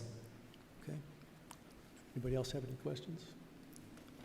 And honestly, I've reached out to many of the neighbors that are concerned, and I respect your property rights, and I understand that you guys have concerns, but we've took into consideration the views. In this slide, it hasn't been shown, but there's other public views that we've considered, and we actually have panels for you guys to see that 0 public views are impacted. And when you go up in the trail, the houses in the residencies are blocking the site, so it's not even visible after the steps over there. And I have a visual diagram to show anyone that is confused or want to discuss that further. Thank you. Thank you. You had a question regarding the roof canopy? Say again? You had a question regarding the roof canopies? Yes. So I'm the architect, I'm Yanni Ng from YNG Architects. So when we were hired to design this project, this boutique hotel, I mean, obviously as architects, I mean, we had to work within the limitations of all the zoning constraints that we have from the city. And the height constraint is obviously one of the major constraints that we have to address. And this design has been 3 years in the making, and it's gone through many iterations. From when we first started working with the planning department of City of Dana Point, the information that we garnered from them, not just from the planning department, but also from the building department, the public works department, fire department. We even sat down for meetings with the traffic engineers from the county. On top of all these consultations that we had to go through before we could identify a program that we can work realistically with. The City of Dana Point also had us, the architects, peer-reviewed by another independent architecture firm from San Francisco who has worked in the past with the City of Dana Point. So this project did not just happen. You know, it came through a lot of considerations, taking into a lot of factors. I can only speak from the architectural perspective. I've sat in the meetings with the geotechnical engineer, and I know that that is not an issue. They have reviewed it many times.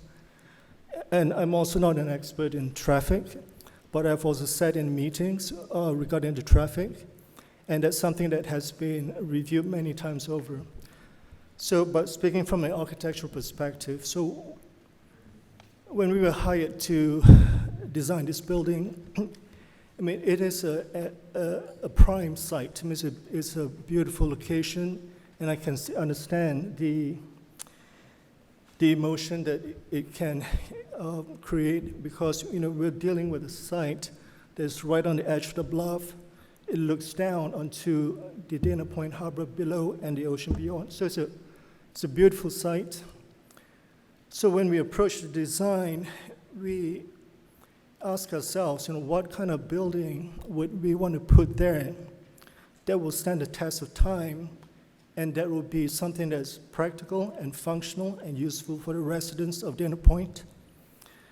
So we looked at the nature of the bluff, the rugged nature of the bluff, the composition of the whole bluff, the stone that you find there, the natural flora and the natural microhabitats that exist there. And we looked at the views. As a boutique hotel, what would you want to appreciate from a building in that location? The views are so prime, and we understand the need to provide the best views that we can. And also just the environment, taking into account the nature of the sun path through that site, the prevailing wind, all of those things. And we came up with we identified the elements and came up with a part-time conceptual plan from which we can then put together all different pieces of the building, the traffic circulation, pedestrian movement through the site. And then as far as the concept for the building, Dana Point, you have the harbor below. The nautical theme just springs to mind that, you have the sailing boats, the freedom of the ocean. Can we reflect that in the building? You have the beauty of the flora. Can we reflect that in the building? You have the ruggedness of the bluffs, the rocks and all that. Can we incorporate that into the building? So those were our design concepts, that if we can provide a building that will stand the test of time, something that is solid, that is anchored to the edge of the bluff, and something at the same time that is fairly transparent, that will allow the hotel users to appreciate the views. And also, can we incorporate the flora, the existing flora on the bluffs? And we actually had our landscape architect survey all the existing plants on the bluff, and we made a list of all the plants, and we made it our goal to incorporate all the existing flora onto the roof and create like a living garden on the roof. So the solidity of the building anchors it to the edge of the bluff. The glass, which is protected, UV protected, dual glaze, sun shading louvers, allows the appreciation of the views of the harbor and ocean beyond. And then a living garden on the roof deck where somebody can have their breakfast in the morning surrounded by the natural flora that you see on the bluffs. So, the design did not just happen, overnight. A lot of thought has gone to it. We as architects, we want to, build something, design something that can be really appreciated, that will stand the test of time, that will be a positive addition to the city, in this case, the city of Dana Point, and specifically this location on the bluff with the oceans and the harbor and the bluffs. Thank you. So, Thank you. Could you wrap it up, Yep. please? Yeah. thank you. Sure. Yes. I didn't get my question answered regarding the canopies from the architect. Okay. The question that was asked about the screening arches, what is the purpose? Are they screening an elevator shaft? Are they screening air conditioning? What's the purpose? Sorry, I was going to come to that. So one of the architectural elements that we employed for the building was to take the theme from the sails that you see in all the sailing boats in the harbor. So instead of providing just a simple flat roof, what if we can undulate this so that it mimics the form of the sail? So we have those sun shading louvers that are undulating on the roof. They provide sun shading to the staircase and also the entrance from the breakfast bar onto the roof deck. Likewise, on the front, the undulating roofs provide shade for the porte cochere, so it's reflective of sails. Is there any other questions while we have him here? Yeah, so is it purely for architectural design aesthetic, or does it provide significant and required function to the It's building? both. It's both. Can you please describe the specific function that is critical that they provide? So the two canopies on the roof, one of them is located over the staircase. So it provides shade and shelter to the staircase. The other canopy is over the entrance from the breakfast bar going up onto the deck. So to provide They provide from sun and pr- rain protection in from those sun locations? and correct. And if those weren't there, water would get into the staircase, is that what I'm hearing? Well, the staircase will, yeah, I mean, you know, it will, yeah, you wouldn't have that protection. Okay, thank you.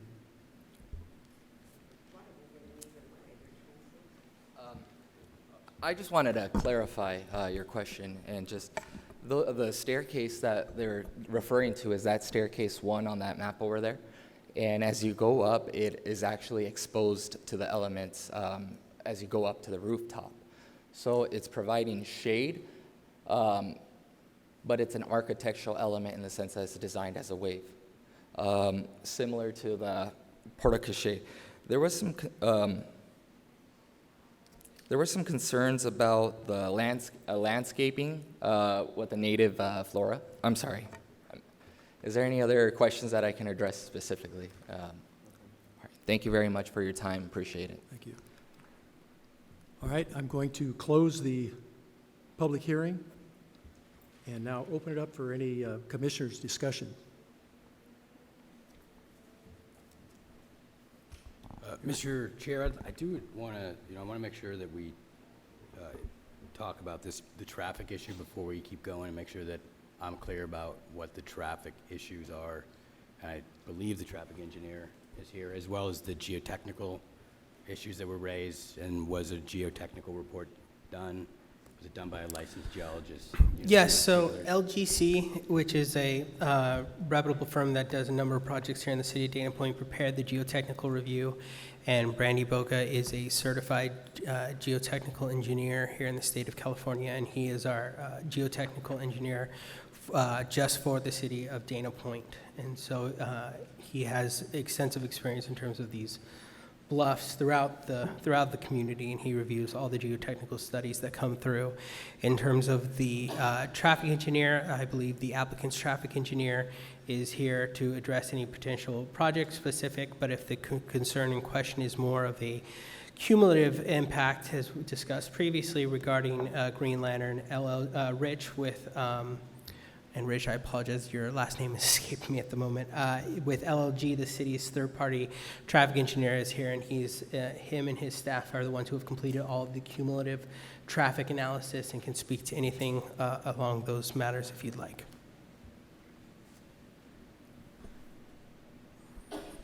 Yeah, it'd be great if you could come up and give us a little background on the traffic relative to hotels, traffic generation, and then the study that you performed in 17, and then I believe you reviewed the applicant's traffic engine study, or somebody did. Right, yep.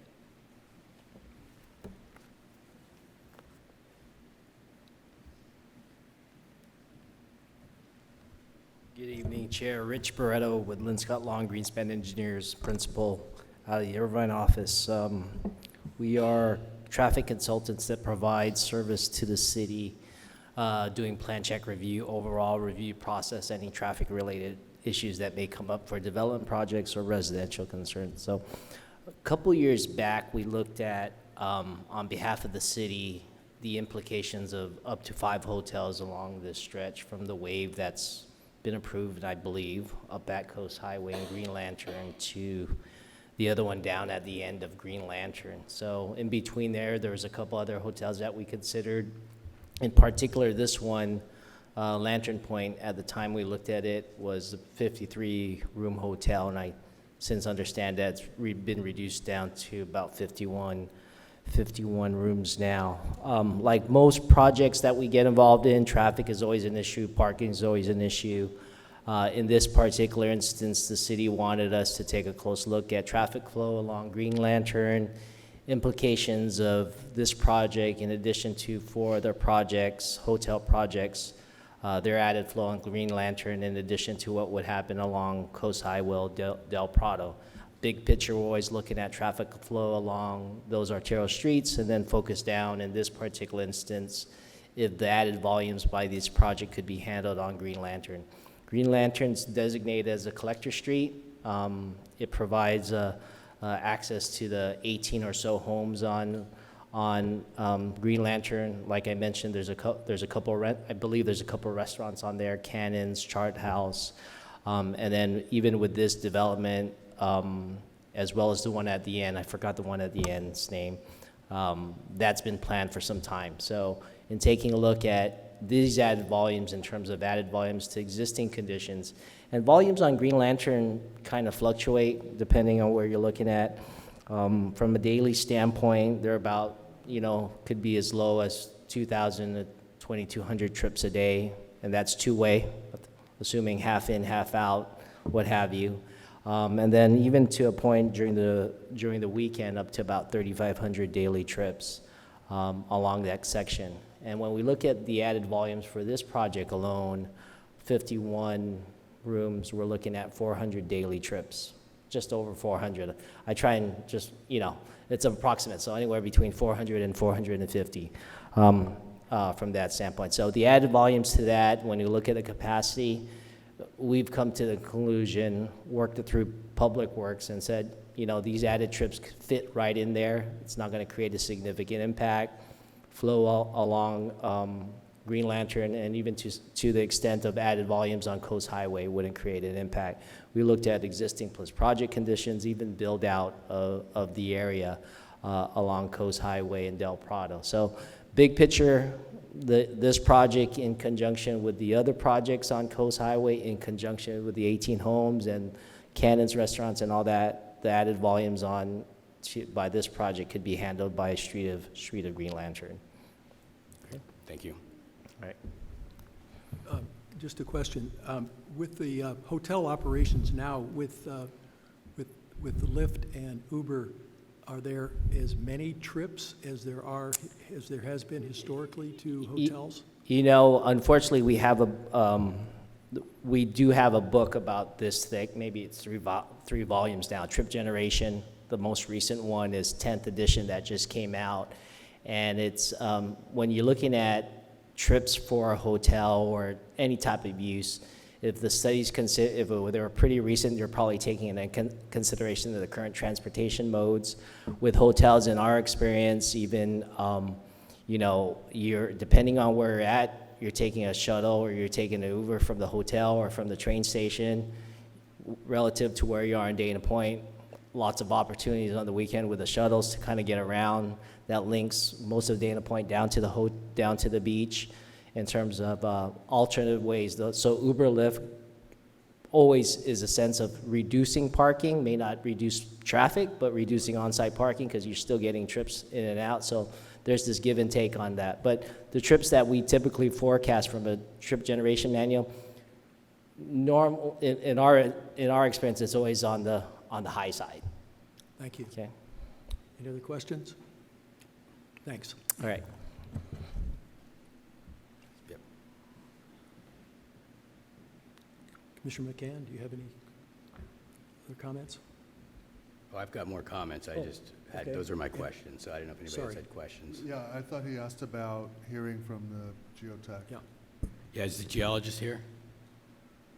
We have Brandy Boca, the city's geologist. I do not believe a representative from LGC is available, but Mr. Boca is more than, he's capable to come and answer any potential questions you have regarding it, as well as the completion of the study.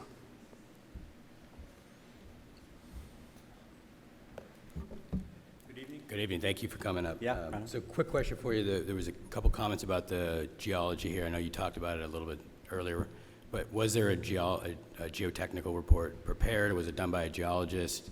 What is that yes, process? there was an extensive geotechnical report performed. It was signed by a licensed engineering geologist and geotechnical engineer.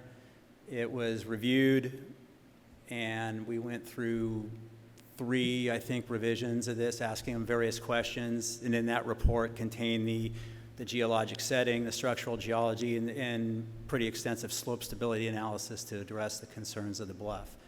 And that report also determine the bluff edge, the location of the bluff edge and associated setbacks.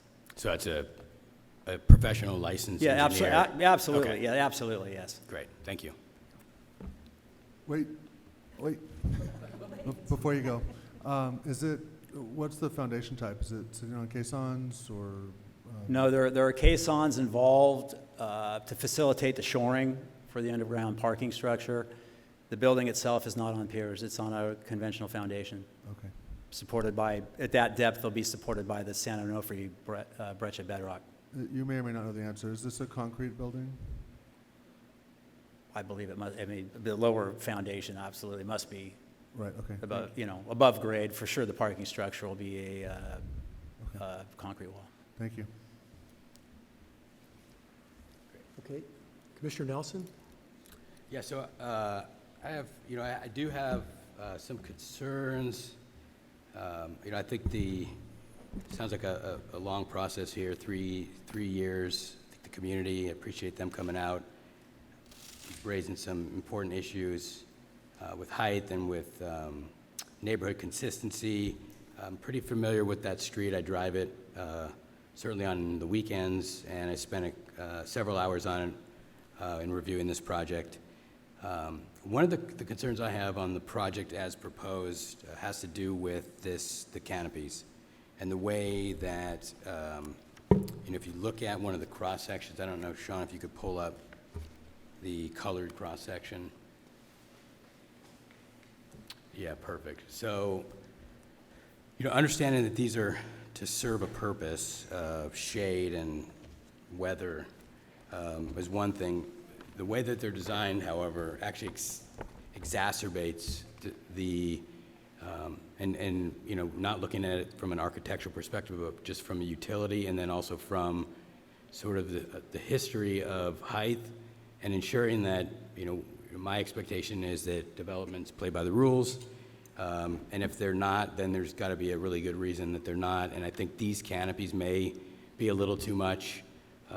I recognize they need to do something here, but having a canopy that has a wave design that goes up higher than where it attaches to the building and then is supported by columns, I'm questioning whether that's too much or if they're even inverted so that the wave goes down and not up.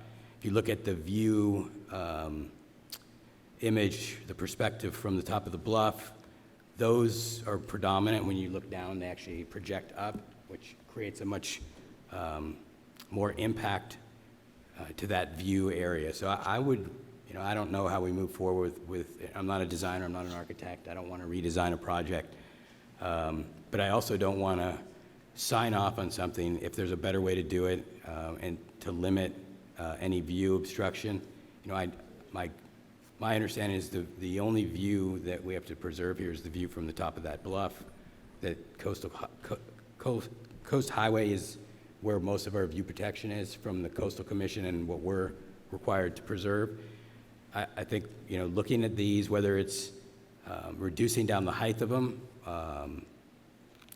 so I guess that's my comment. I think we can talk through that. I have a couple other thoughts, but in general, I'm supportive of the project. I understand there's concerns with the neighborhood. Context is both sides of the street. As far as I'm concerned, my street is my street and what's on my street. And if you go to the other side of Green Lantern, there's homes that are 4 or 5 stories that step back that absolutely match the architecture here. They've got steel, glass, wood, natural materials, stone, everything that this project's proposing. I think, we would not be reviewing this properly if we only look at the bluff side of this project. There's a bluff on the other side, and there's homes that have been built up into that bluff that look very similar to this hotel, and they're much taller than the hotel presents itself on the street. And I'm not saying that those homes are poorly designed or shouldn't be there. But when we talk context and neighborhood consistency, I believe the design sans these elements that we have to make a special finding for definitely fits in with the neighborhood. And I'm supportive of the project in whole with, holding off on the discussion relative to the use permit and these architectural elements.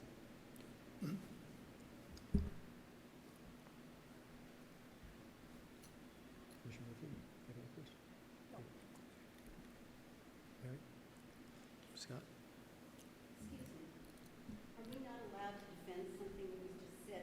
I'm sorry, this is, you have a time of public comment to address the commission, and this is our time to have a discussion. Go ahead, Scott.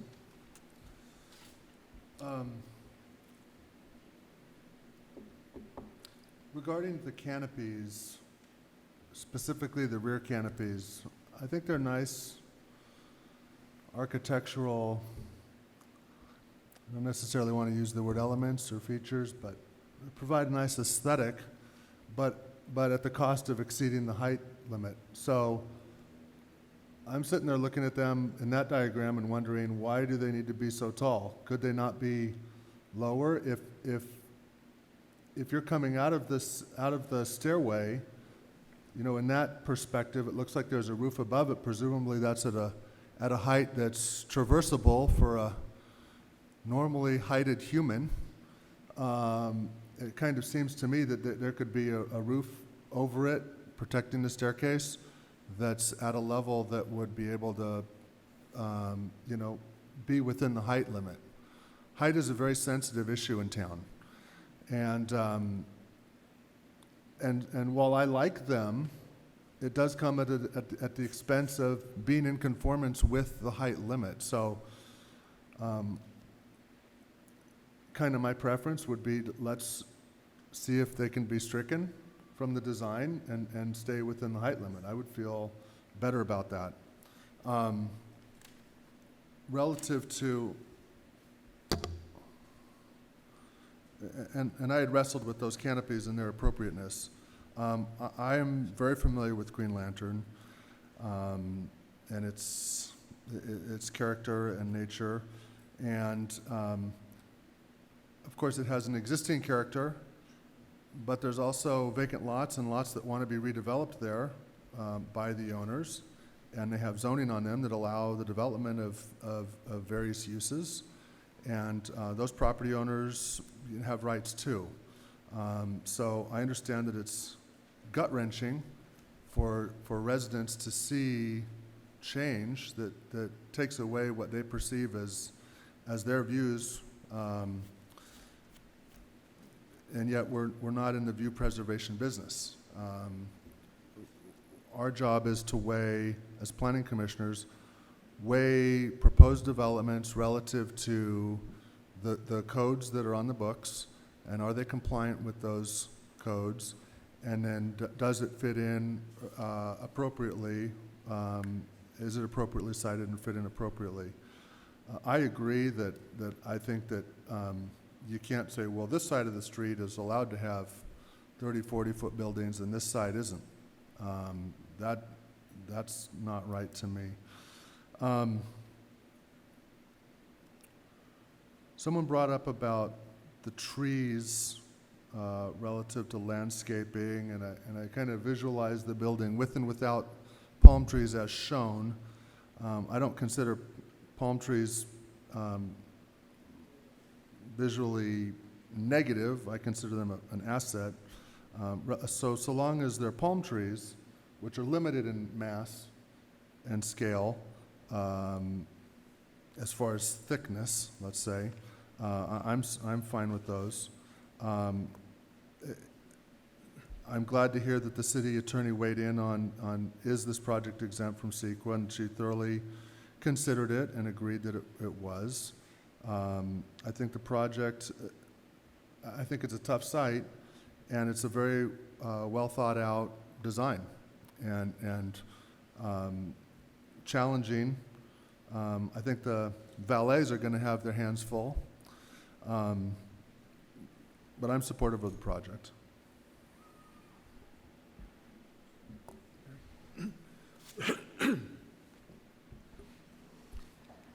Similar to Commissioner McCann, I concur. One of the very first things that I saw when looking through this was that it was a challenging site, and they did work through that to really fit that with the context. I looked at their sustainability that they've put into the features of building the facility, the green roof. They've got the electric vehicle charging stations in the parking area by our retention swales. So they've taken a lot of time and consideration in what they've put into the project. And I also concur with respect to the conformity of the neighborhood, because in addition to, like you said, what is existing, it's what's proposed, and with the wave approved and the hotel at Cannons approved, there are changes, and it is a different environment than it is as it's seen today. So I am supportive of the project.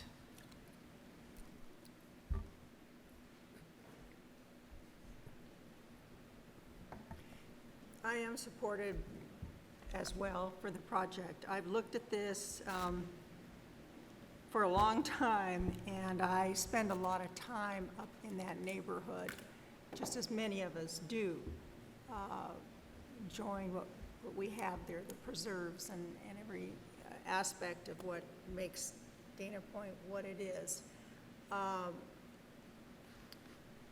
I also have looked, as I have experience, I've looked at the concepts for the zoning codes for Orange County. So those are, they're there. The Orange County zoning code applies as an auxiliary.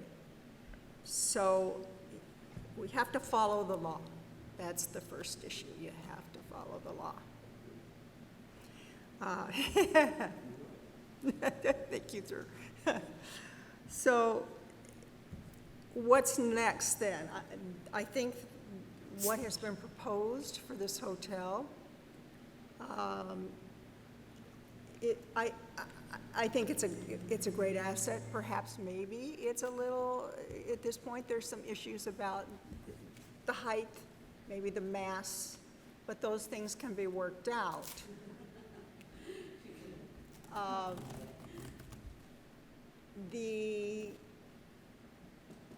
I think one of the things we all can appreciate is we are able, those of us who live here, we are able to go up there, go to the preserve, go across the hill into where the ocean is. We can walk around all of Dana Point and just have wonderful, wonderful times and experiences.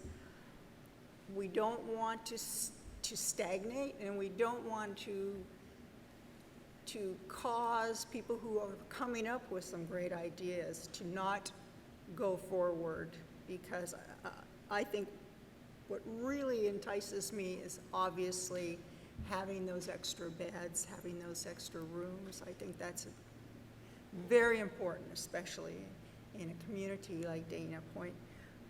I could go a lot of ons and ons, but I do follow the Orange County zoning codes, and so I approve, and thank you.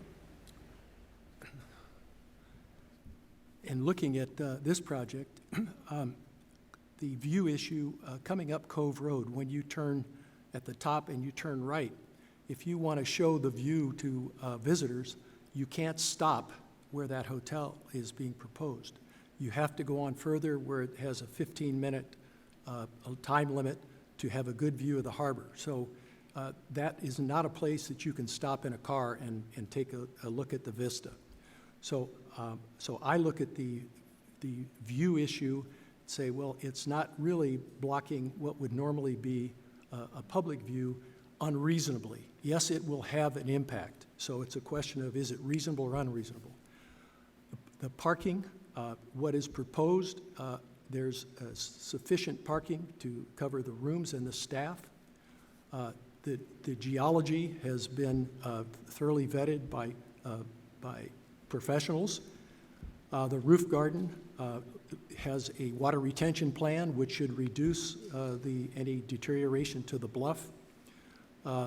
The traffic, according to the traffic studies by professionals, it looks like a minimum impact on the traffic.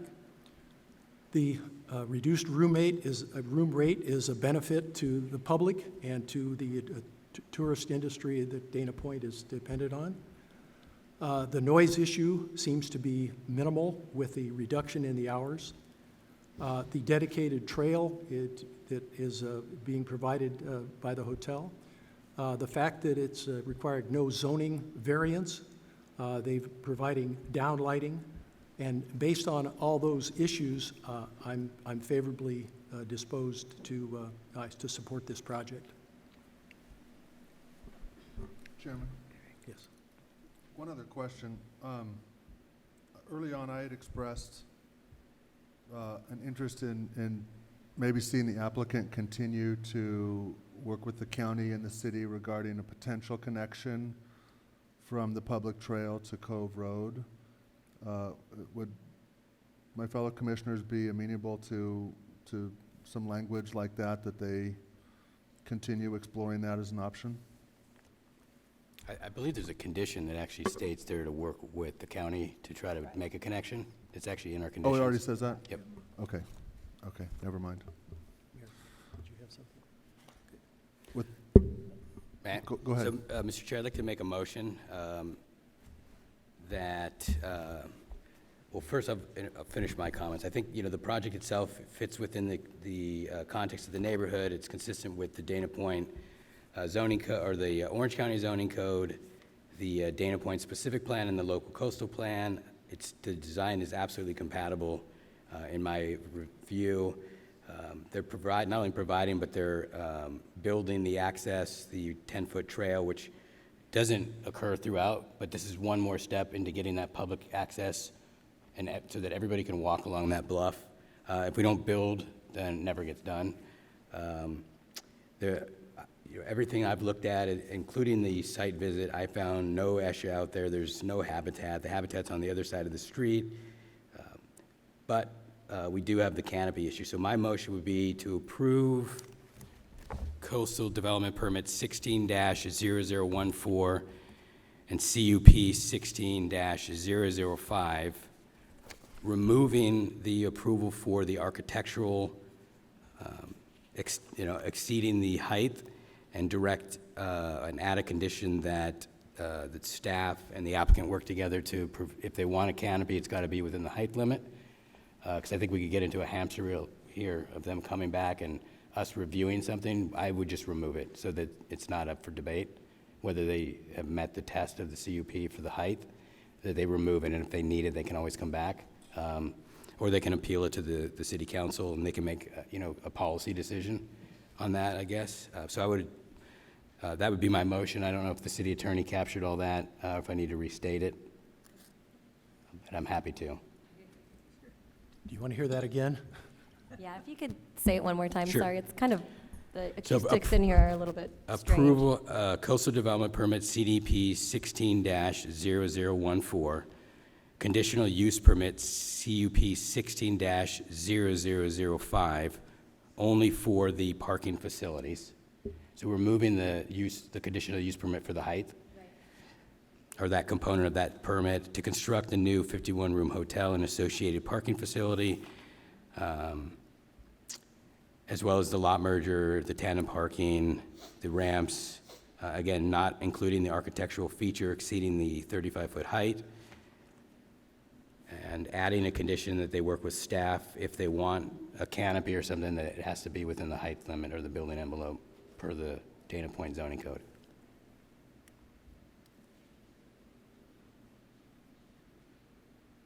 All right, I've got that. All right, thank you. I'll second that motion. We have a motion and we have a second. Any discussion? All right, please signify your vote by saying aye or nay. Ayes first. Aye. Nays? It's unanimous. Congratulations, and we'll look forward to a new facility here in Dana Point. Next, we have old business.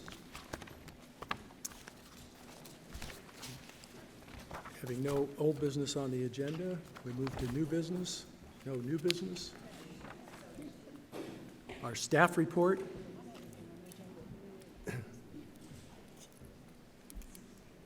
I just wanted to thank staff for making the arrangements this evening, sort of last minute, to work in this facility. It took a lot of effort, and I appreciate that.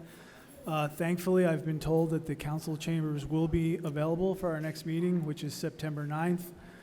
Although, based on walking by there this afternoon, they still have a long way to go. So what I will say is stay tuned, but at this time, we should plan on the next meeting being at the council chambers on September 9th, and we do have at least one item that's ready to be heard. And that's all I have this evening. Do we have any commissioner comments? Meeting's adjourned. The next meeting will be the 9th, sorry.